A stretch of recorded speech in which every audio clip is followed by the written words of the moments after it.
The Hyundai Tucson is now in its fourth generation. The mid-size SUV is popular in many global markets and sells in high volume, especially here in the United States.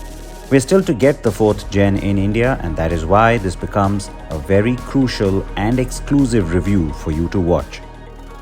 The big standout for me on the new Tucson has to be the design.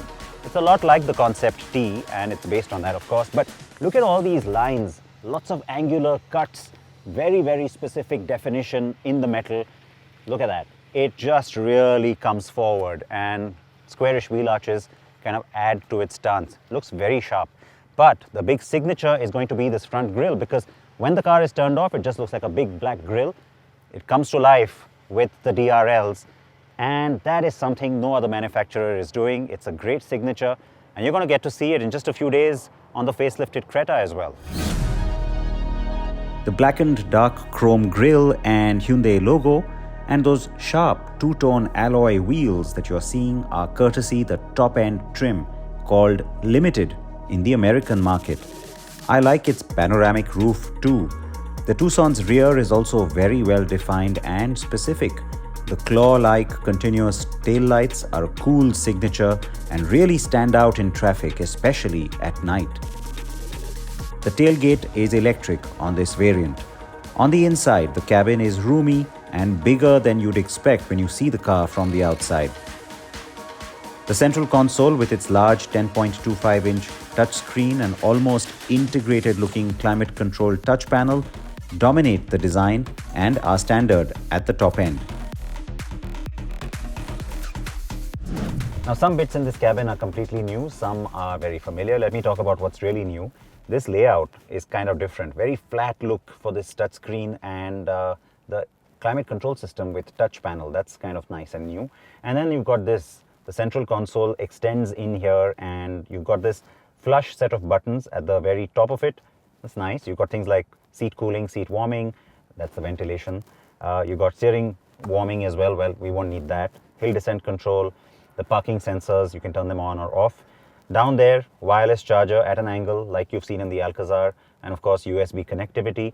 And then there is no gear shift. You've only got these buttons now for reverse, neutral and drive, as well as park. The drive mode button is here as well, and then we've got cup holders.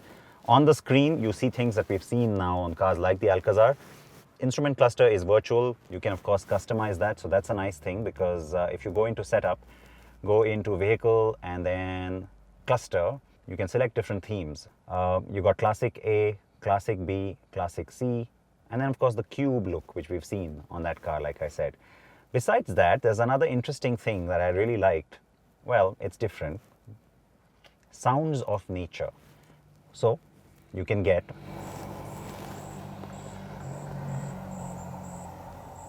lively forest, so you got those bugs and few nature sounds. Calm sea waves, so you're by the seashore. It's kind of nice. Rainy day, so it's raining. Heavy rain. Ooh, that's too loud. Open air cafe. A warm fireplace, so if it's really cold outside, that might comfort you. A little crackle of the fire. Or snowy village, if it's too hot outside, you get sounds of somebody chopping logs of wood, so, and lots of plodding through the snow. Interesting, I have to say, maybe not for everyone, but lively forest kind of works in the countryside where I am, so I'm going to keep that on. Yes, that is rather interesting, so I kept the forest sounds on as I'm beginning my drive early morning on the outskirts of Los Angeles. The Tucson in the US has 3 drive lines, 4 variants with a 2.5-litre Smart-Stream petrol GDI engine, or 1 hybrid and 1 plug-in hybrid. The 2 hybrids use the 1.6-litre turbo GDI engine. The car I am driving is the 2.5 with the 8-speed torque converter gearbox. 184 bhp is good, but it only hits that at a very high engine speed. But there's a pretty healthy 242 Nm of peak torque at hand too. My test car also has the optional paddle shifters. Now the gearbox isn't as sporty as I would have liked. Should have been a lot faster, a lot quicker. That's a bit of a surprise because you do see that focus from Hyundai these days. So yeah, that's a little bit of a negative for me, though of course it's smooth in its operation. It'll certainly be fine in city traffic. It's only on the highway or here on the twisty mountain road where you get that little sense of, yeah, it could have been better. Otherwise, operation-wise, things are good. I love the commanding view of the road. The SUV driving position is actually better than the previous Tucson. Overall, the car is sportier compared to the previous generation. The drive on the car is fun, also because there's an inherent sense of refinement and comfort built in. You do get different drive modes, and I drove the car for long in sport and then eco mode, and overall managed a very healthy mileage of over 30 miles to the gallon, or about 13 kilometers per liter. And that was when I decided I wanted to drive this car some more. So really flat countryside. You may be wondering where I am. There are some hills in the distance. Yes, it's a change of scene, it's a new day, and I really wanted to spend more quality time with this car.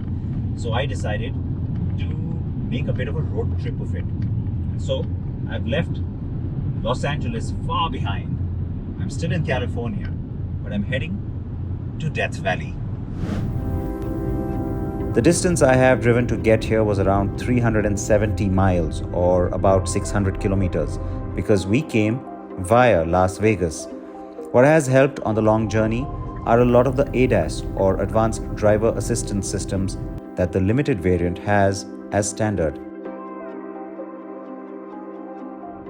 The lane keep assist on this car is pretty effective. In fact, I have to say that I've even sort of held my hands back from the steering wheel for a fair distance, and the car does the job in terms of keeping you in the lane. Of course, from a safety point of view, you should keep your hands on the steering wheel, but the semi-autonomous features on this car do work really well. Everything from collision avoidance, blind spot detection and camera views, ABS, ESC, traction control, 7 airbags and more are available on the Tucson.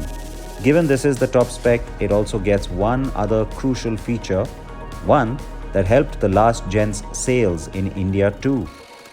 Now once you enter Death Valley, there's lots of elevation changes, there's lots of different roads to contend with, the surfaces as well, and so while not necessary, it's been really helpful to have H-Track, which is of course Hyundai speak for all-wheel drive. The Tucson is a very comfortable car, and its practicality as well as ease of use will make it very popular. Not to forget its radical design that will also help. Now large sections of Death Valley are actually below sea level, well below sea level. That's what it's kind of known for, but it's more famous for something else. Now for a lot of winter testing, cold weather testing, car makers will take their vehicles to northern Sweden, to the Arctic Circle. But for hot weather testing, the destination is usually here in Death Valley, where the temperatures do go up, way up in summer and way past 50 degrees Celsius. Thankfully, the onset of winter meant it is nothing like that right now. So the car is showing me 68 degrees Fahrenheit right now. Hey Siri, what is 68 degrees Fahrenheit in Celsius? 68 degrees Fahrenheit is 20 degrees Celsius. There you go, 20 degrees. On the whole, I have now driven this car for 3 days and around 800 kilometers. And you really get to know a car well over so much time and distance. It is one of the recent Hyundais that has really impressed critics and buyers alike, and so I cannot wait for it to arrive in India. I expect a launch by mid-2022 with a similar spec as the car I have shown you today. Prices should stay around 26 to 28 lakh rupees ex-showroom.